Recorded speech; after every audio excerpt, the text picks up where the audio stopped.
Gia đình tôi đi qua xứ Campuchia, hy vọng trong tương lai sẽ làm việc với người đồng bào quê hương của chúng ta, người Việt Nam đang sống ở bên đó.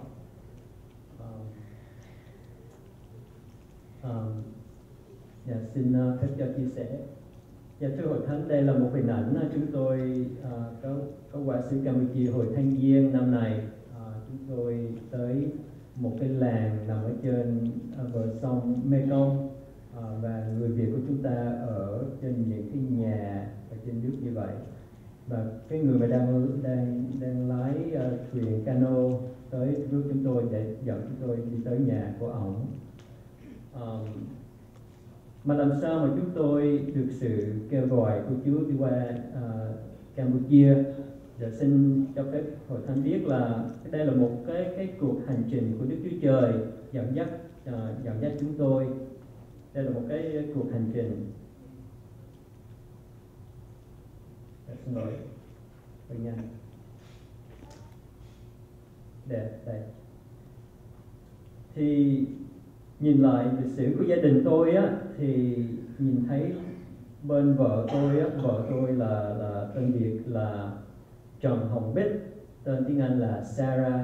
Và thưa Hội Thánh, hình ảnh này là hình ảnh chụp ở Malaysia, ở trại refugee camp năm 1984. Chị của vợ tôi là Ngọc, tên anh là Mary đang đứng bên left, và vợ tôi đứng bên right. Và người chính giữa đó cũng là ở trại Malaysia năm 84 là mục sư Trần Thiện Minh. Và mục sư Trần Thiện Minh là người kết hợp tôi và vợ tôi. Thì trong hình ảnh này thật sự muốn chia sẻ rằng là mẹ của vợ tôi cầu nguyện rất là nhiều, là cầu xin Đức Chúa Trời dùng hai người con gái của mẹ vợ tôi cho Chúa.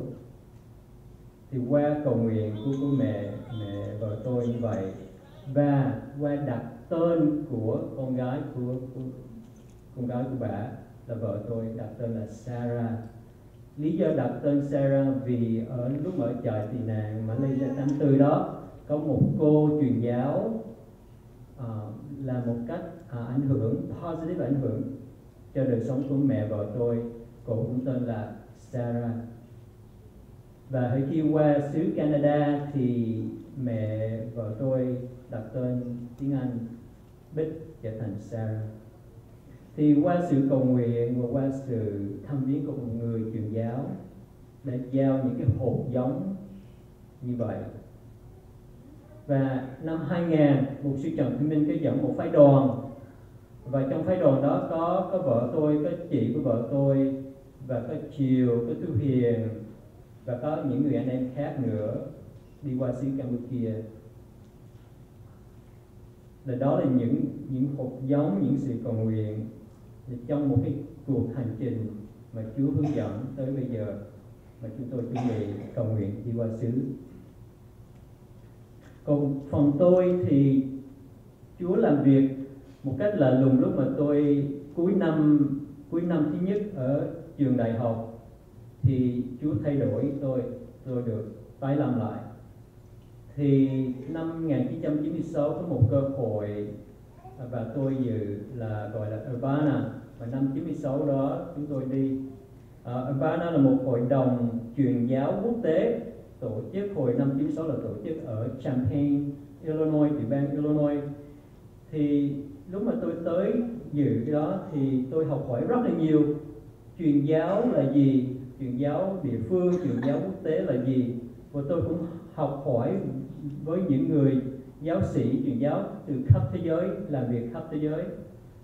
Và trong một bữa đêm tối đó thì có một sự kêu gọi ra đi truyền giáo ngắn hạn hay là dài hạn.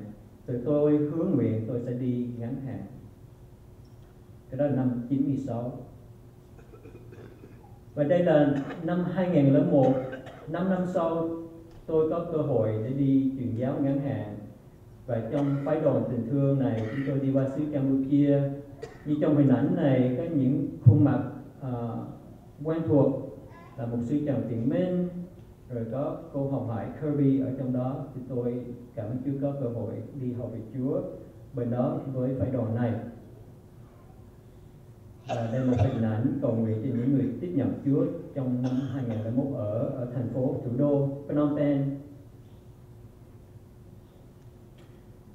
Và thưa hội thánh, thì hội thánh cũng đã biết là dân tộc Việt Nam ở Campuchia của chúng ta, dân tộc Campuchia thì theo Joshua Project họ tính rằng dân tộc của nó, người Việt Nam là khoảng 787.000 người. Họ cũng nói tiếng Khmer nữa, chứ không phải tiếng Việt luôn. Thì chúng ta biết là phần đông dân tộc người Việt Nam mình ở đâu, thì đạo Phật là đông nhất, nhiều nhất. Mà thưa hội thánh, nhìn rõ những người mà thật sự gọi là evangelical Christian, nghĩa là những người mà yêu mến Chúa, đi theo bước với Chúa, trong 787.000 người đó là chỉ có 0.17% mà thôi. Nghĩa là ít hơn 2.000 người Việt Nam đi với Chúa.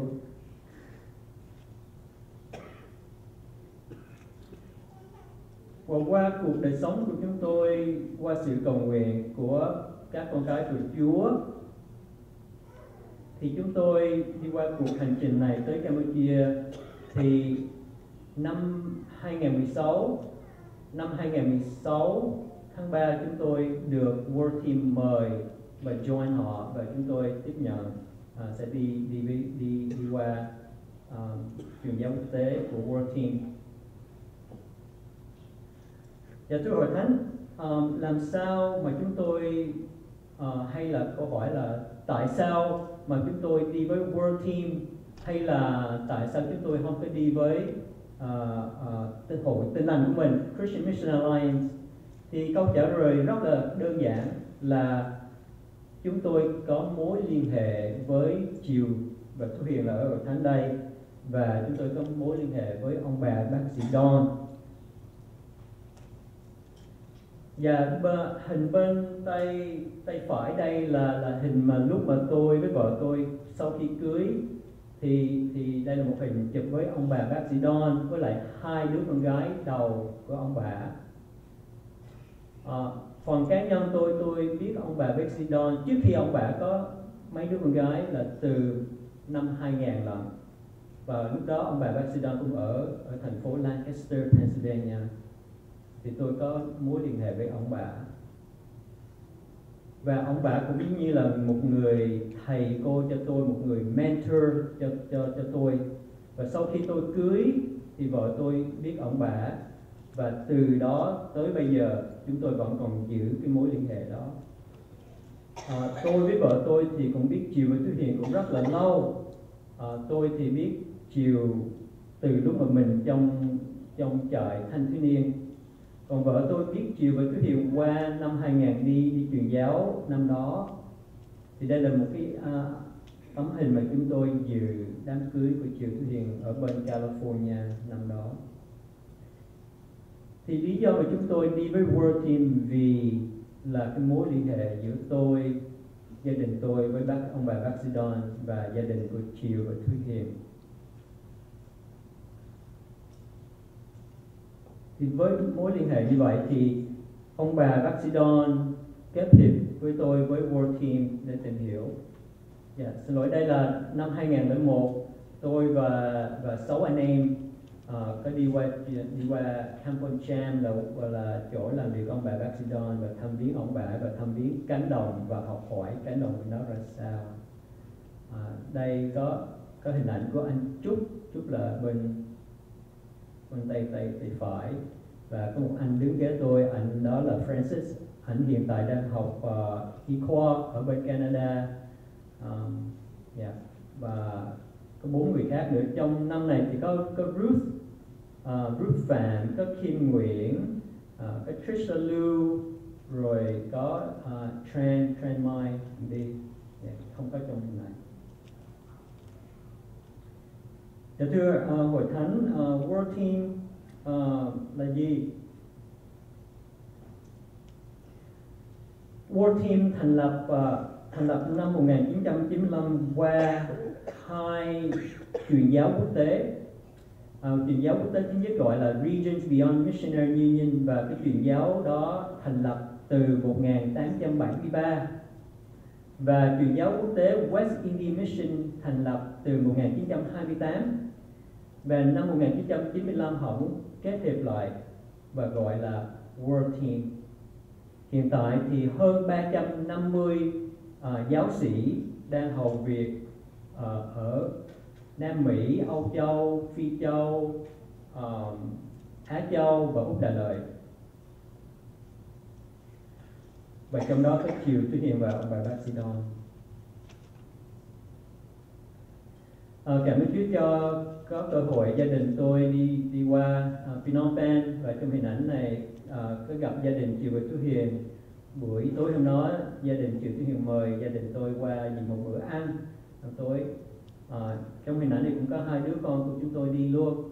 Một lý do chúng tôi đi với cả gia đình, vì nếu đi cả gia đình thì phải cần đem hai đứa con đi, vì hai đứa con trong tương lai sẽ ở bên đó. Trong hình ảnh này đứa con trai tôi lúc này nó 12 tuổi và đứa con gái 7 tuổi. Thì rất là quan trọng là nhất là đứa con trai Joshua, cái sự suy nghĩ của nó và cái sự adjusting qua xứ Campuchia là sao rất là quan trọng. Nếu mà nó không có adjust xứ Campuchia thì rất là khó cho chúng tôi hầu việc Chúa bên đó.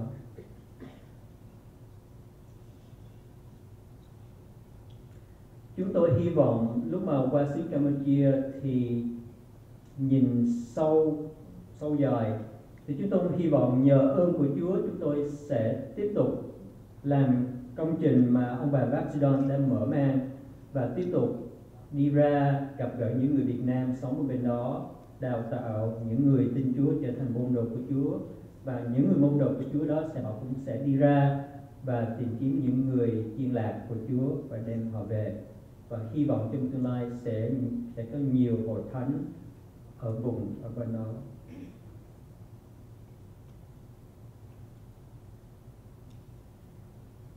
Dạ thưa hội thánh, gia đình tôi là người Việt giống như hội thánh.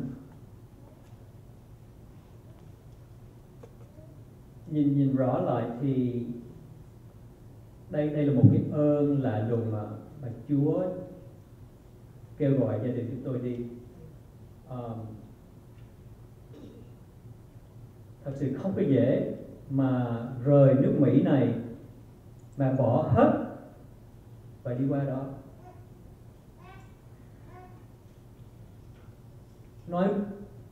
Nói rõ hơn, thật sự nếu mà tôi không có biết Chúa đó thì cái chuyện này sẽ không ảnh hưởng. Mà tôi không có biết Chúa, cái này là gọi là điên khùng.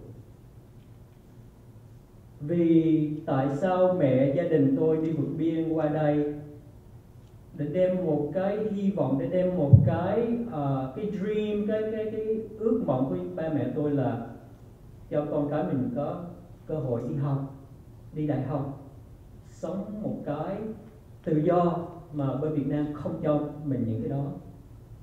Mà tại sao đứa con của mình phải bỏ những cái đó và trở lại nước mà nghèo hơn nước Việt Nam hiện tại? Thì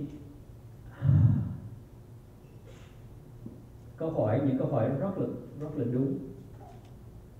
Thật sự đây là một cái sự kêu gọi và ơn lạ lùng của Chúa đã làm việc trong đời sống tôi và vợ tôi và gia đình tôi, và biến đổi và thay đổi gia đình tôi. Như hồi nãy chú này nói chúng ta phải yêu thương lẫn nhau. Đây là tình yêu thương mà Chúa đã đổ vô tôi và gia đình tôi, và biết nhận cái tình yêu thương lạ lùng của Chúa. Và Chúa muốn gia đình tôi và cả hội thánh đổ ra và bày tỏ tình yêu thương của chúng ta với cộng đồng người Việt chúng ta ở đây ở Philadelphia. Và nếu Chúa kêu gọi chúng ta đi ra nữa, đi xa hơn nữa, thì chúng ta sẽ bằng phục và làm đúng những cái gì mà chúng ta làm ở đây. Ở bên thế giới bên ngoài gọi là crazy, phải không? Khùng. vì họ đang sống trong sự bóng tối, họ chưa biết tình yêu thương sạch sẽ, ánh sáng, vị kiều của Chúa Giêsu là gì.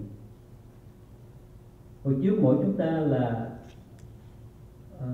mù, lỗ tai không có nghe, lòng thì cứng như đá, nhưng vì Chúa tới và đụng chúng ta qua lời đàn sống của Chúa, chúng ta được thăng biến như vậy.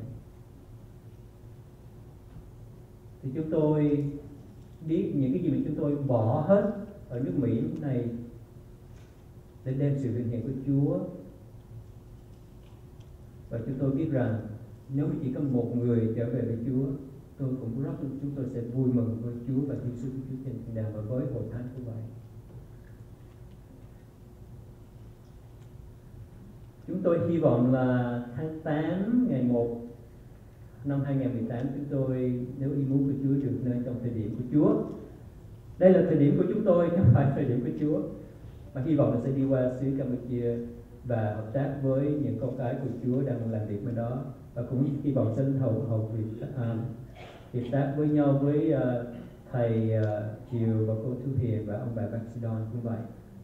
Xin hội thánh tiếp tục nhớ gia đình tôi.